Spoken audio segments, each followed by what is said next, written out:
भगवान का उद्देश्य यही है, धर्म की स्थापना करना। यदा यदा धर्मस्य ग्लानिर्भवति भारत।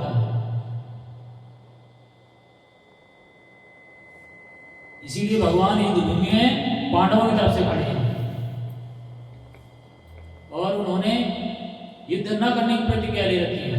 फिर भी कौरव भयभीत है, दुर्योधन भयभीत है कि अगर वो युद्ध नहीं करेंगे तब भी कोई ना कोई रास्ता निकाल सकते हैं। वो सर्वसमर्थ है।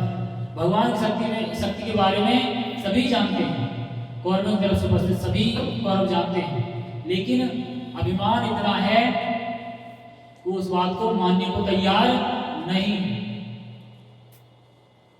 इसलिए वो युद्ध में उपस्थित हुए। इसके बाद और भी बहुत सारे योद्धा हैं जो पांडवों से प्रेम करते हैं, जैसे पांडवों के सगे रिश्तेदार मामा शल्य, उन्होंने कौरवों की तरफ से युद्ध किया। उनके साथ छल किया गया। क्या छल किया गया? जब वो यात्रा करते हुए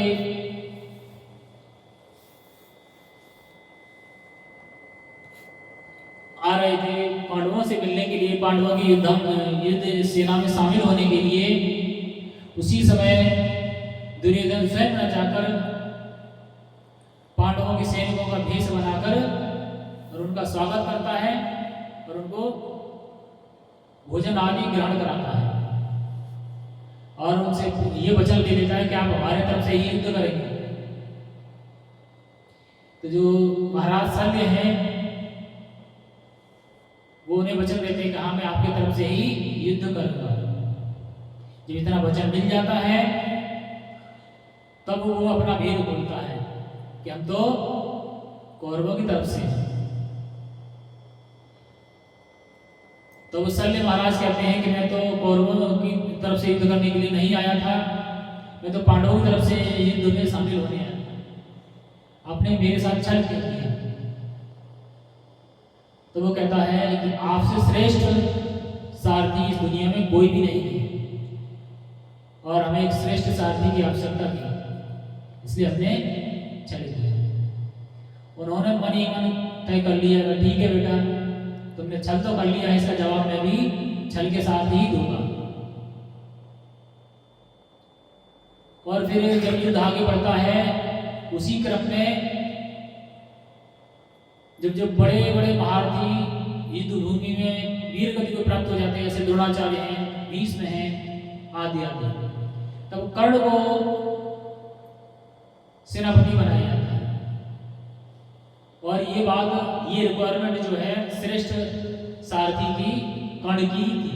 उसने कहा था कि मेरे पास जो धनुर्विद्या विद्या है और जो शल्य जैसा अगर मुझे सारथी मिल जाए तो मैं अकेले पूरी धरती को जीत सकता हूं। इसी प्लानिंग, इसी योजना के कारण जो शल्य महाराज है उनके साथ छल किया गया। लेकिन जब उनको सारथी बनाया गया तो उन्होंने कर्ण को बातों में फंसाए रखा, जिससे कि उसका ध्यान जो है युद्ध पर केंद्रित ना हो सके। यही उन्होंने किया था। भले ही उन्हें वीर गति प्राप्त हुई, लेकिन उन्होंने मन से, हृदय से पांडवों का ही साथ दिया। जब अर्जुन महाराज युद्ध कर रहे थे और जब कर्ण जो है अर्जुन के साथ युद्ध में व्यस्त थे, उस समय महाराज शल्य जो है सारथी बनकर तरह तरह की बातें करके कर्ण का ध्यान भटका रहे थे। लेकिन कर्ण मजबूर था, क्या कर सकता था? अब तो सारथी बना लिया ना। बस जैसे ड्राइवर से बैर करना अपनी जान जोखिम में डालना, वैसे ही उस समय सारथी से बैर करना अपने प्राणों को संकट में डालने के बराबर। वो अपनी इच्छा से ऐसी जगह ले जाएगा और तुम्हें ऐसी जगह छोड़ देगा जहां तुम फंस जाओगे जाकर योद्धाओं के बीच में, फिर बचने का कोई चांस नहीं। सारथी ही अपने महारथी को बचाकर, उसके प्राण बचाकर ला सकता है। सारथी के अंदर इतनी क्षमता होती है।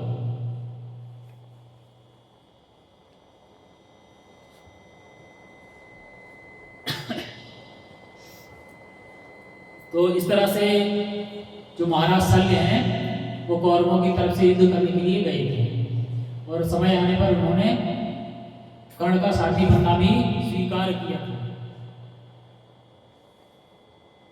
इसलिए क्या है, दुर्योधन को संदेह है कि ये सभी बड़े बड़े महारथी हैं, कभी पराजित नहीं हुए, लेकिन इनका जो हृदय से जो प्रेम है, जो लगाव है, वो पांडवों के साथ है। ये सभी धर्मात्मा है, लेकिन किसी कारणवश मेरे तरफ से युद्ध तो कर रहे हैं, लेकिन इनका मन सदैव पांडवों की तरफ से लगा रहता है और यही कामना करते हैं कि पांडवों की विजय हो।